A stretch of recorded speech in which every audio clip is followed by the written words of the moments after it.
Hello, today we're going to learn about STM32 UART. Hey, I'm just kidding. I'm not going to talk like that. But we are going to learn about the STM32 UART or USART. It's going to be divided into 3 videos. This first video, I'm really just going to cover the register that's going to be used for our purposes, which is going to be, we're going to use the USART in UART mode, which means it's going to be asynchronous. So in this video, I'm going to cover the register and all the bit definitions and what it is that you need to set.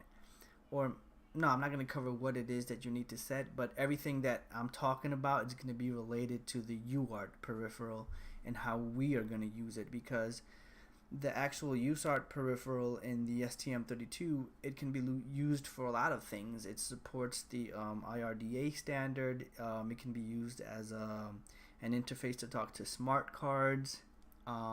So that's a lot of stuff to go over, so I'm not going to go over all of that. So these 3 videos, like I said, this one we're going to just be looking mostly at the datasheet and going over, some of the settings and explaining some of the things. I'm not going to explain the exact a UART protocol. I'm not going to tell you, oh, this is the timing that's needed and etc., because this is not about that. This is about how to program it in the STM32. So in the next video, part 2, we'll get into the code of how to program it, just to get data transmitting through the UART, and you can open up a COM port and see the data going through. And that's going to be in its most basic mode. And in the third video, we're going to actually use interrupts, and that's going to be a more efficient way to use it. And what you are going to need for these videos is obviously an STM32. I like to use this little blue pill here if my camera can focus. Anyways, you know what it is, guys. It's the blue pill that everybody uses. You are also going to need a USB to serial converter. Okay, this is one that I've been using lately. I got it on Amazon. I think it was 2 for $10, but you can get them cheaper. There's also these right here. This one is based on that CH340G 340G. Yeah, the 340 CH340G chip. This one, the way you can find it, it's based on the CP2102. So that's C as in cat, P as in Peter, 2102. And it's a much simpler circuit, and I'm actually designing some STM boards using this instead of the 340G. Alright, anyway, so let's get into the meat of this video. So let's look at the USART peripheral. I'm not gonna go over all of this. My main goal here is to really explain the registers that are going to be related to what we're going to use. But let's get through here. The introduction, main features. All right. So what you need to know really is that obviously it's a full duplex peripheral, so you can be talking, receiving, and transmitting at the same time, because there's 2 separate connections for that. You can use it in synchronous or in asynchronous mode, which means that either there's a clock or there isn't. Don't confuse that with baud rate. There's always going to be a baud rate. It's just there's no clock synchronizing the actual the way the data is sent. There's a fractional baud rate generator. I'll explain that when we get to it. It allows you to program the length of what you're gonna send. You can send 9 bits, you can send 8 bits, and that's really the only 2 options that it gives you. Obviously, the most common is going to be 8 bits because we're used to sending characters or numbers and things like that. It has configurable stop bits. For the most part, you're gonna use 1. There's really no reason why you're gonna use 2. And the great thing about the peripheral, the way STM has it, is that the most common settings, which are 8-bit, one stop bit and no parity, those settings are the default settings, the reset settings. So there's very little actual settings you need to do here. What else we had here? Oh, like I was telling you, it supports the IRDA standard. It's actually pretty neat. Pull up this little thing here. These are actual infrared receiver transmitters, and these specifically right here, this top row, they are compliant to the IRDA standard, which is a standard that was defined by some companies for the transmission of infrared wireless messages, basically. So these things are compliant to the standard, unlike these sort of little modules that you see here that are just they're not really compliant with the standard. You're just sending data serially. Smart card emulation. This is good too. This is cool. This is actually, let me get that back up. You can program these smart cards. It's going to be actually hard to get a real smart card and program it because they're usually encrypted or they have some fail-safe, so you can't edit the values. But the peripheral does use the proper protocol to communicate with them, in case maybe you want to buy some blank ones and make your own sort of smart card system, you know what I mean? So there's that. There's also support single wire communication, and these three things, single wire communication, smart card, and the infrared thing, I want to do those in the future because they are really interesting, and I think that would be nice little projects to go along with these videos. You can of course access your data through DMA and all this stuff. That's great. All right. So here's some things to note. You have transfer detection flags. You get flags at the end of your transmission when you have received something or when your transmission buffer is empty. And I'll explain what that means. And well, I'll explain it right now. Also, you have parity control. Parity control basically is that, well, we can actually read what it says right here. If I can find it, main features, transmitter. That's going to be in the receiver part. Where are we at? Character reception. No. Oh gosh, where is it? Oh, here it is. Parity control. Basically, what it does is it looks at all the data that you sent, your 8 bits of data, and it looks at how many ones there are. If you set your parity to even parity, then it's going to look at all the ones, and if you have an odd amount of ones, it's going to add a 1 to it. I mean, it's not going to add a 1 to it, but your parity bit will be even. If your parity bit is set to even, it will, basically it adds a 1, so then you end up having an even amount of bits. And likewise, if you have parity control to be odd, and you have an even amount of bits in your data, it's going to add another 1 to make it odd.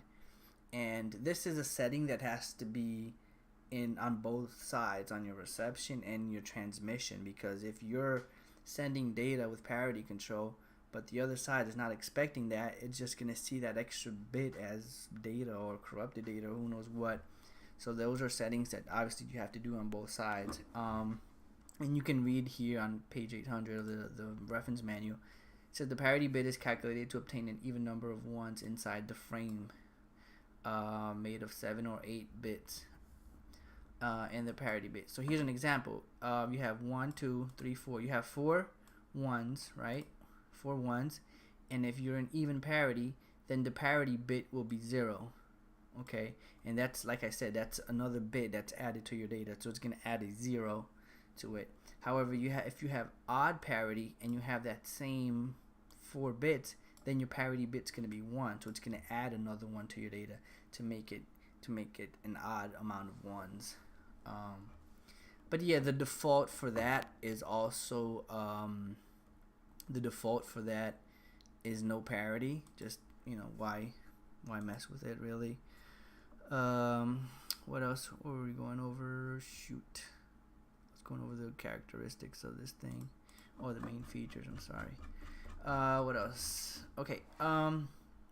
So yeah, there's parity control. Then you have overrun not overrun. You have errors, which is one is that parity error. So if you do enable that sort of parity control, then you'll have a parity error if there is an error, a frame error, noise error, overrun error. This is when you're getting too much data and you're not getting it out. You're not reading it in time, and it just overruns.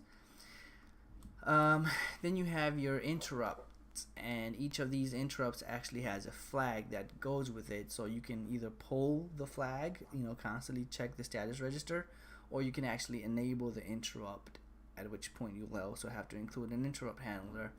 The ones we're going to use for, at least for this application, are going to be the receive data register is full, the transmission complete, and even the transmit data is empty. Register is empty. Now these two right here are two different things, and I'll explain them in just a second, because you can program them. You can check either flag, and your code will function almost the same, but they mean two very different things. Enough of that. Let's get into the actual registers, so then we can not make this video be an hour long. Alright, so first register that's going to be relevant to us, we're only going to use 3 registers really, and maybe 1 bit from this one.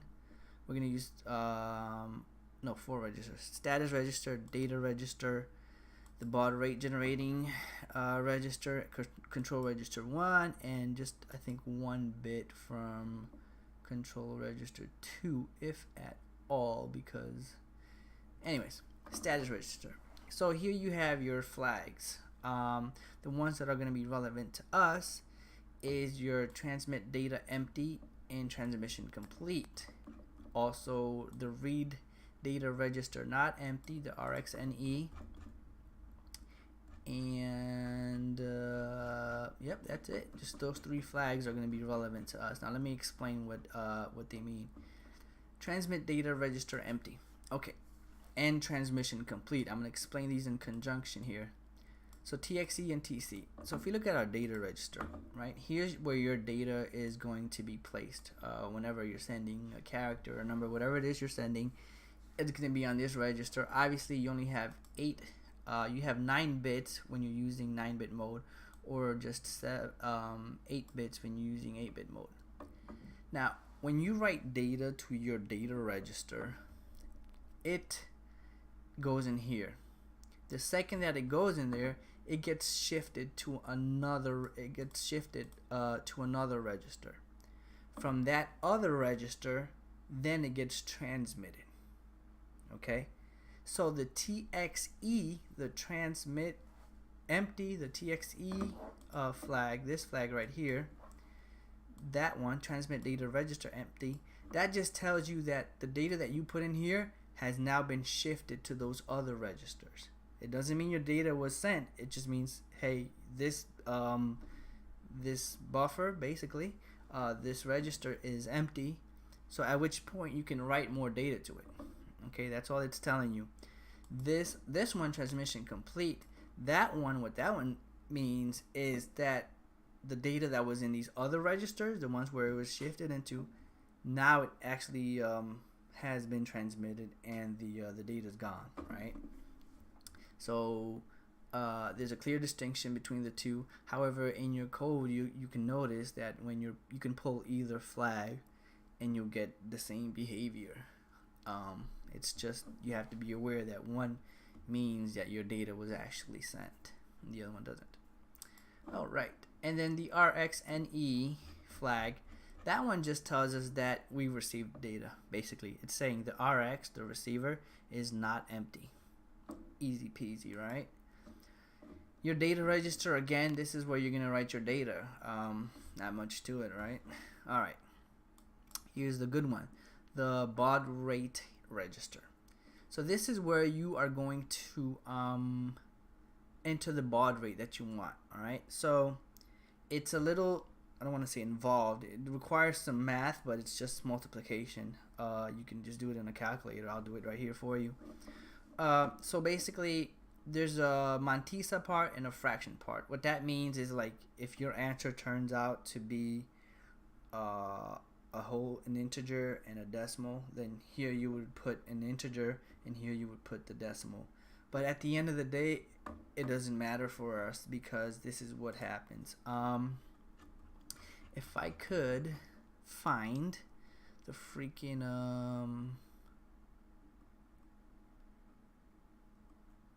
if I could find, alright, I'm gonna have to scroll to this because I want to find the page where the actual formula is so I can show you guys where I'm getting the information from, because I think it's important that, you know, not only am I telling you, but you can see on the data sheet where it is.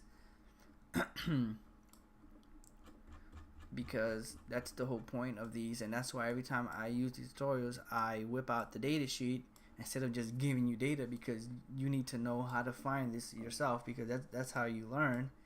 It's going to be pulling out the data sheet, because that way you could get any other chip from any manufacturer and just start going through the data sheet. Holy cow, where is this freaking thing? Alright, here you go. So this is the formula. It's on page 796, alright, of RM0008. That's the manual for the F103. So here's how you get your desired baud rate, right? Now we know a common baud rate is like 9600, right? So this side right here would be 9600. This right here would be the clock frequency of the peripheral, right? How fast the peripheral is running.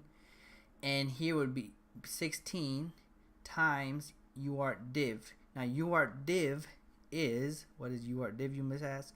That is this value. This whole register, this entire register is UART div, right? Ignore the fact that, you know, with this side is called mantissa and this is fractional. The whole register is UART div. So go back to 796. So basically that's the value that we don't know. We don't know what we're going to put in there because the register doesn't, you can't just put 9600 into the register and that's going to be your frequency, your baud rate. That's not how it works. You have to use this formula and manipulate it, right? So we know this value is 9600. We know this is going to be the frequency of our peripheral. We know this. So the only unknown is going to be this, right? So basic algebra tells us that you're going to take this to this side and bring this to this side. So now, excuse me, now the only unknown is going to be that UART div. It's going to be on this side. So then at the end of the day, your formula turns out to be this times 16, this frequency over 16 times 9600. Right now, if I'm going to open up my my blog here, and I've already made the whole text. So on my blog, you can find the text version of these tutorials, and they're a lot shorter because I'm not going to type everything I'm saying right now because it's just ridiculous. So you can go there to how do I zoom into freaking I don't remember how to zoom into Chrome. Anyways, the point is, can I zoom in through here? I can't see because of this thing. There you go. Alright, so this is what it's going to look like. It's going to be the frequency of the clock, 16 times your desired baud rate, and you're going to get this number, right? So this number, you're going to take the integer part, you're going to multiply, you're going to turn it into a hexadecimal. And I don't know, guys, if you guys use this, I'm sorry, my throat is getting dry. There's a calculator in Windows. It's and you go to the menu here and you go to programmer, and you can write things and it'll tell you what they are in binary and hex or hex. So you're going to take this 468 and you're going to turn it into hex. So 468, it's 1d4, right? 1d4. Then you're going to take the fractional part and you're going to multiply it by 16. And then you're going to get a number. So 0.75 times 16 is 12. Okay, so what's 12 in hex is nothing, it's just C. So then you just combine it, 1d4c. And that is the value that you will write into this entire register here. That's the value you're gonna write into it. Don't worry about Montes or fractional. You're just gonna do BRR whatever equals 0x1D4C. Now here's the tricky thing. The clock frequency. Notice how I put 7200. I mean 72 million, 72 megahertz basically. It depends which. Now you gotta listen to me. So I'm gonna zoom into my face now. It depends which UART you are using, because UART 1 is on the APB2 bus. It runs on 72 megahertz. The APB1 bus runs at 36 megahertz. So if you're using UART 2, UART 3, UART 4, any other UART, it's going to be on that bus. Therefore, your clock frequency, let me go back here, your clock frequency is not going to be 72. Alright? And we can see that if we open up CubeMX, we look at the clock configuration, you can see right here, I don't know how much of this you guys can see, but if I set this to 72, it's going to do its thing. Come on, baby. Okay, it's setting it to 64 because I didn't enable something. I want to show you guys so you guys don't think I'm lying. All right, enabled 72. Okay, so you know what? Let me go back to my website because it's bigger there. So here it is. It's the same thing. I just took a snapshot of Cube. As you can see, the main frequency of your CPU, at least in my case, it's 72. But the APB1 bus is running at 36. APB1 peripheral clock. Ooh, beautiful. Holy cow. There you go. APB1 peripheral clock is running 36. The APB2 is running at 72.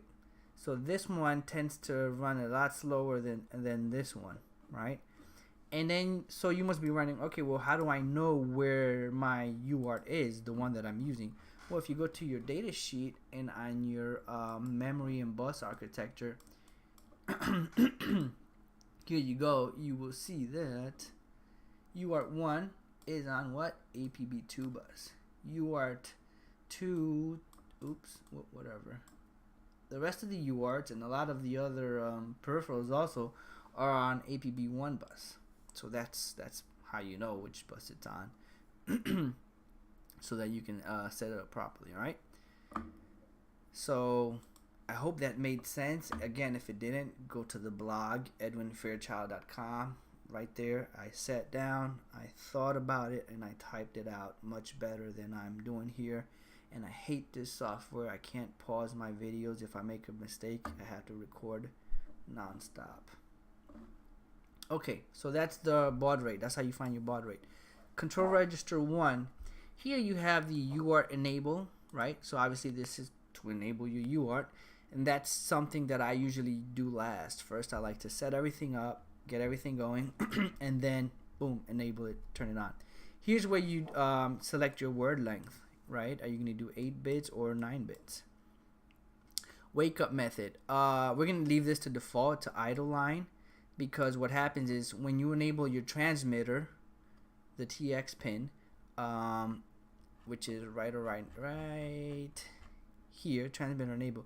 When you enable this pin, it sends a signal to whoever's listening, to if anybody's listening, that hey, I'm ready.